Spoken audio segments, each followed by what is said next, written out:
Varanasi, in particular the Ganga River, are one of the holiest places for Hindus to come to. In fact, there are hospices near the burning ghats where old people will come to die. When you die here in Varanasi, you are offered moksha. Essentially, you're released from the cycle of life and death.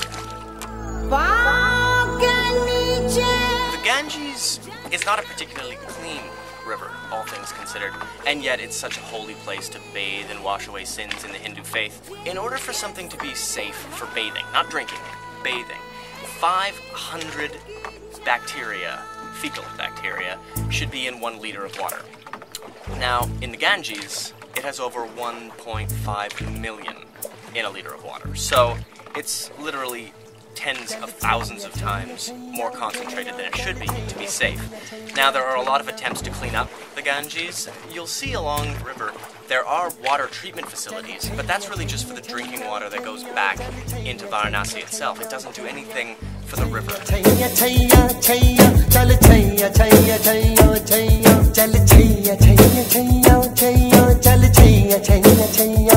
Along the ghats, there are a bunch of palaces, which it's kind of like Muskoka for the Maharajas. No matter where they're from, Jaipur, Udaipur, Bombay, anywhere, they have a house in Varanasi, and not just any house, a crazy mansion, and they're all overlooking the Ganges. It's good to be a Maharaja. The tiger here apparently is the home of the Ghat King. No, it's not as it sounds. The Ghat King is essentially the man that runs the 2 burning ghats. He's the one that collects all the money. And apparently, the richer you are, the more you have to pay to go to the afterlife. But when these people no money, so very cheaper one. So these big, small burning are electric system. Oh. 500, 600 rupees giving body fire. Ah. Electric, government. Okay. So it sounds like they'll cremate a body at any price. Very interesting for wood fire. What's that? Wood. Wood fire. Wood fire, very interesting. Which people have money, the wood fire.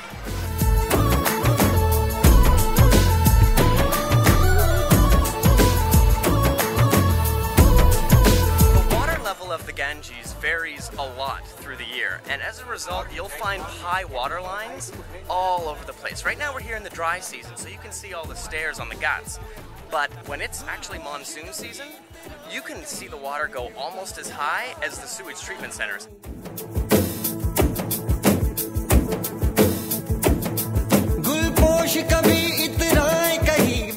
So we seem to have docked on this interesting area, quite quiet, which is very different from the hustle and bustle of old Varanasi. And from what I understand, we're going towards a park. This park is named after the current Prime Minister of India, and is probably the most serene and quiet place we've seen in all of Varanasi. This is definitely going to be the quietest 10 minutes of this particular stop.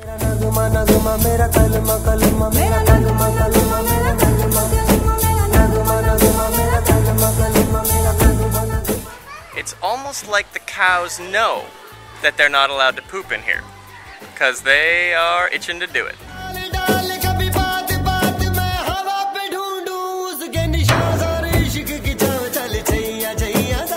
Well, India is known for its kite flying and the many colors of its kites. This one happens to be a black one, from what I can tell from down here. It's pretty far up, but this is great.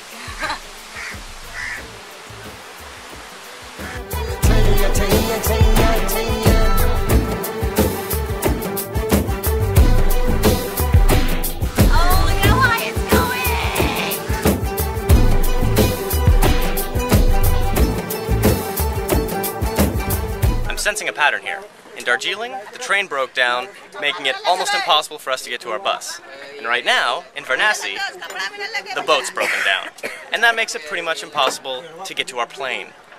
It's gonna be tight.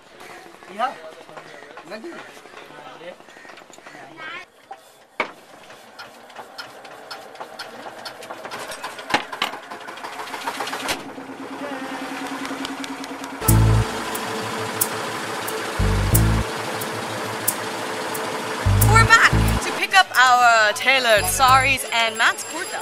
Very excited.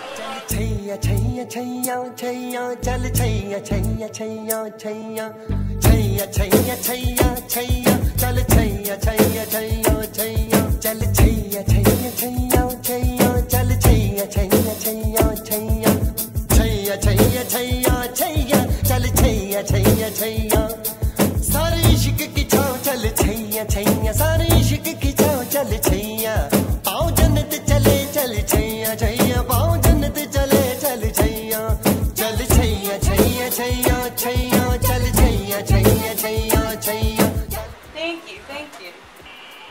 Great color. Good selection on the fabric. I'm sorry. He put it together really fast and then tied me up in it really, really fast. But this is great. It's got pockets. Oh, wow. Great little wooden buttons.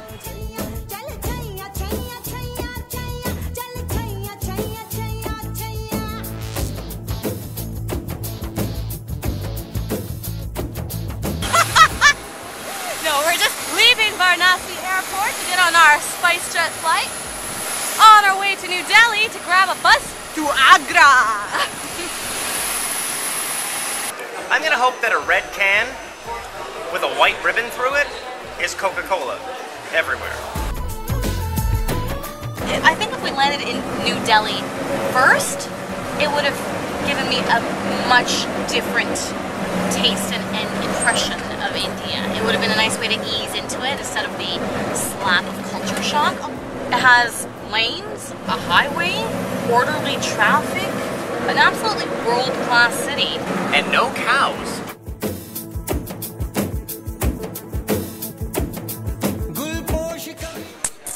What's this bus station called again? So we're at some interstate bus station in New Delhi. Unfortunately, it wasn't as posh and clean as the rest of New Delhi that we were seeing alongside the highway. And you know what? Not that that's even relevant. Who cares about that? The thing that's kind of frustrating right now is that there's no schedule written anywhere in this bus station, and every official person we've spoken to has told us a different schedule.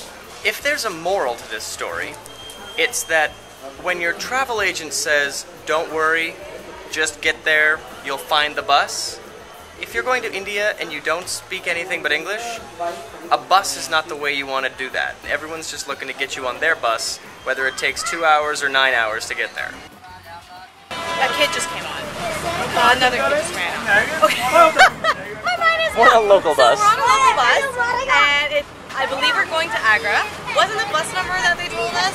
But somehow Matt felt compelled to ask the driver if it was going to Agra, and it was.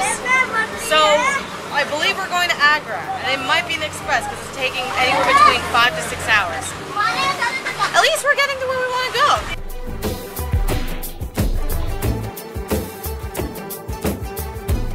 Wow, the buswala basically just goes out there and tells people where this bus is going, and people get on.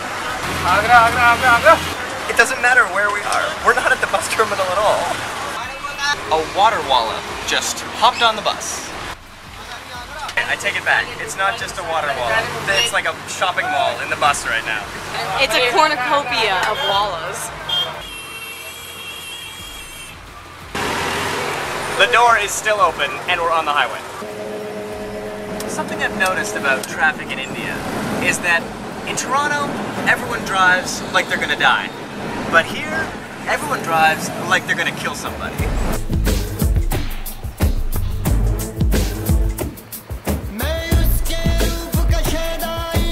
After a seriously rough 5 hours on a local bus, we're here and we're ready to go to sleep.